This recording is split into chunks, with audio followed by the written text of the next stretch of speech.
दादी के हाथों का जादू और खुशबू से महकता घर, माँ की मुस्कुराहट और खाने की सुगंध। MDH गरम मसाला, क्योंकि हर रिश्ता है स्वाद से जुड़ा। बांग्लादेश में अलग रोहिंग्या राज्य बनाने की मांग हो रही है। जमात इस्लामी ने रखा है अलग राज्य का प्रस्ताव। ढाका में चीनी नेताओं से मिले हैं जमात के नेता। बैठक में जमात नेताओं ने रखा है अलग राज्य का प्रस्ताव। अभी बांग्लादेश में 10 लाख से ज्यादा रोहिंग्या शरणार्थी।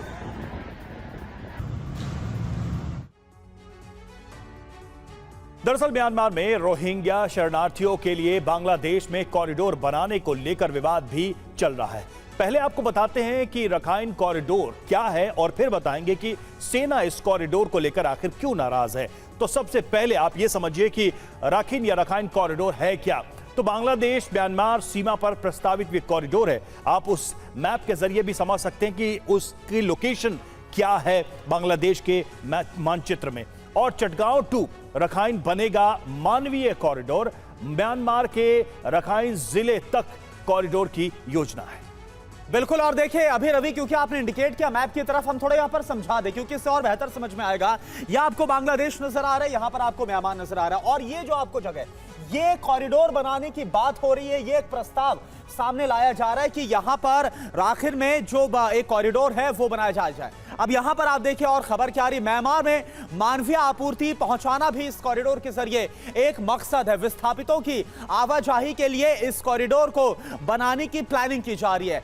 आखिर में बढ़ती हिंसा के बीच ये जो प्रस्ताव है वो रखा गया है। चीनी असर को रोकने के लिए अमेरिका की ये बहुत बड़ी रणनीति है। आर्मी चीफ को बांग्लादेश में गृहयुद्ध की आशंका है। आर्मी चीफ यही वजह है कि इसका विरोध करते हुए नजर आ रहे हैं। बिल्कुल। और देखिए रखाइन कॉरिडोर पर आर्मी चीफ वर्सेस यूनिस की स्थिति क्यों है, क्यों इस फैसले को लेकर एक दरार दिखाई दे रही है। बांग्लादेश में अस्थिरता फैलने की आशंका बनी हुई है। सुरक्षा विशेषज्ञों को अराकान आर्मी का डर है कि राखिन इलाके में अराकान आर्मी की गतिविधि जो है वो चिंताजनक है और इससे नई चुनौतियां पैदा हो सकती हैं।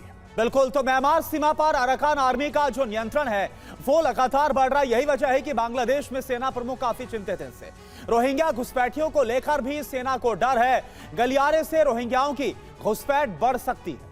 और देखिए बांग्लादेश में पहले से ही 10 लाख से ज्यादा रोहिंग्या मौजूद हैं और ऐसे में ये एक नया चैलेंज नजर आ रहा है सेना को। सुमित हमारे साथ, हमारे सहयोगी मौजूद है। सुमित, एक बेसिक क्वेश्चन ये है कि चाहे वो रखाइन कॉरिडोर का मामला हो या फिर देश के अंदर इलेक्शन का मुद्दा हो, सेना को नाराज करके या उसकी असहमति के साथ क्या यूनिस सरकार आगे बढ़ सकती है बांग्लादेश में, खासकर इन बड़े फैसलों को लेकर? ये वैसे तो अगर देखा जाए कि बांग्लादेश के अब तक के इतिहास में करीबन 29 बार से ज्यादा या तो मिलिट्री कू की कोशिश हो चुकी है या मिलिट्री कू हो चुका है। लेकिन सबसे इंपॉर्टेंट बात यह है कि हमेशा जो भी सरकार बांग्लादेश में रही है, चाहे वो इंटरिम गवर्नमेंट हो या फिर आप कह सकते हैं कि दूसरी डेमोक्रेटिक उससे चुनी गई हो, हमेशा उसे आप कह सकते हैं बांग्लादेश की मिलिट्री का सपोर्ट सबसे ज्यादा जरूरी रहा है। और अभी भी आपको याद होगा मोहम्मद यूनिस जब आए थे तब वो पूरा कॉन्फिडेंस या पूरा सपोर्ट बांग्लादेश की आर्मी की तरफ से ही था, तभी वो इंटरिम गवर्नमेंट चला पाए। लेकिन अब इंपॉर्टेंट क्या है कि पिछले 1 साल के अंदर यूनुस लगातार अपने आप को एक अलग थलग करना चाहते हैं और मिलिट्री को वीक करना चाहते हैं।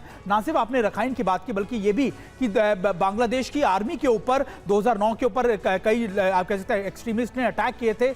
मोहम्मद यूनुस ने उन करीबन 400 लोगों को छोड़ दिया, जो सबसे बड़ा कारण बना पाकिस्तान, माफ कीजिएगा, बांग्लादेश की आर्मी और मोहम्मद यूनुस के मिसट्रस्ट का। दूसरा सबसे इंपॉर्टेंट बात जो बनती है वो ये बन रही है कि लगातार मोहम्मद यूनुस चाइना के बहुत ज्यादा क्लोज जाते जा रहे हैं और ये बांग्लादेश की आर्मी को ऐसा लगता है कि उनके वजूद के लिए बहुत ज्यादा खतरा है। और यही सारे रीजंस है जो मिसट्रस्ट लगातार बनता जा रहा है, ना सिर्फ मोहम्मद यूनुस में और बांग्लादेश की आर्मी में। ये सबसे बड़ा कारण है क्योंकि मोहम्मद यूनुस इलेक्शन नहीं होना चाहते और वो लगातार जो स्टूडेंट विंग्स हैं, वो एक्सट्रीमिस्ट ग्रुप्स हैं, उनके साथ उनकी क्लोजनेस बढ़ती जा रही है। तो शायद मुझे लगता है ये सबसे बड़ी एक वजह है जो बांग्लादेश की आर्मी लगातार मोहम्मद यूनुस को लेकर बहुत ज्यादा अग्रेसिवली आप कह सकते हैं कि अलग होती जा रही है। बिल्कुल। और अगर ये डिफरेंसेस बढ़ते हैं तो स्थिति और गंभीर हो सकती है। बांग्लादेश में गृह युद्ध की स्थिति भी पैदा हो सकती है क्योंकि हाल फिलहाल में जो बांग्लादेश में तख्ता पलट हुआ उसमें हमने देखा था कैसी तस्वीरें निकलकर सामने आई थी। दादी के हाथों का जादू और खुशबू से महकता घर, माँ की मुस्कुराहट और खाने की सुगंध। MDH गरम मसाला, क्योंकि हर रिश्ता है स्वाद से जुड़ा।